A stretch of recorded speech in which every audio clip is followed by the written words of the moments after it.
Bon, une fois que l'espace de travail Topcase est démarré, ce qu'il faut faire, c'est ici, il faut sélectionner obligatoirement dans cet onglet. Alors vous pouvez ouvrir carrément toutes les propositions et il faut aller chercher en fait le voilà UML 6ML with Topcase Editor. Donc là, il faut absolument sélectionner cet onglet pour être en fait dans la proposition de l'éditeur Topcase. Donc vous faites OK. Donc lui, il se met en position. Une fois que vous êtes dans cette position, si vous voulez créer un nouveau projet, vous faites File, New, et vous allez ici sélectionner Topcase Projet. Donc vous lancez. Là, on vous demande un nom. Donc le nom de votre projet. Donc si vous faites, par exemple, vous mettez projet 1.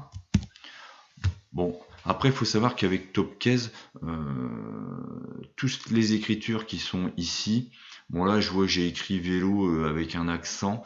Bon, ça, c'est pas ce qu'il faut faire. Il faut surtout bannir les caractères spéciaux et les accents. Bon, je suis même pas sûr que le 1 soit judicieux.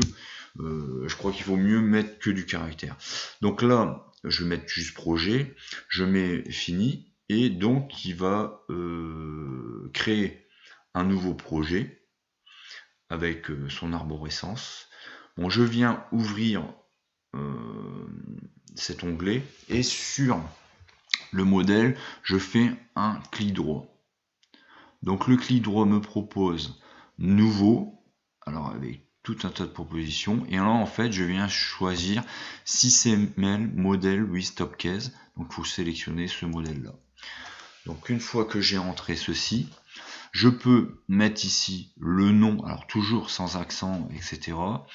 Alors si je veux faire un diagramme d'exigence, donc un requérement, je laisse cet onglet et je mets mon nom et je vais en fait sélectionner Finish pour en fait créer le domaine qui va permettre de travailler, ou la page qui va te permettre de travailler sur ce diagramme.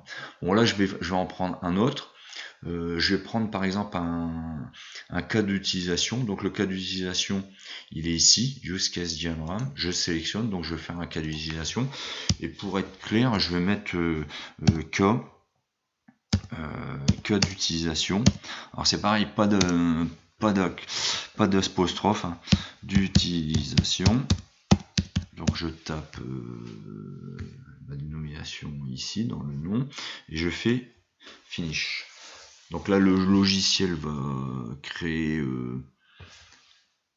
tout ce qu'il faut pour pouvoir travailler. Bon, c'est pareil, il ne faut pas être trop pressé. Bon, voilà. Alors, une fois que c'est créé, donc ici, si j'ouvre ici, on voit, j'ai deux fichiers cas d'utilisation qu'il a créé pour lui travailler. Et donc, je me retrouve ici avec mon espace permettant de travailler sur un diagramme cas d'utilisation. Alors si je veux dessiner un cas d'utilisation, je sélectionne par exemple ce symbole, je le prends et je viens le déposer. Donc je dépose. Bon après si je veux changer les noms, bon bah il suffit de cliquer ici et d'aller changer les onglets. Bon ça c'est autre chose. Si je veux ajouter par exemple un acteur, je sélectionne l'acteur et je viens le déposer. Après, si je veux faire une association, c'est-à-dire un lien entre l'acteur et mon cas d'utilisation, je prends une association, je clique ici et je viens mettre mon association en face. Donc après, je peux déplacer mes éléments et j'ai donc mon diagramme de cas d'utilisation qui est modifiable à volonté.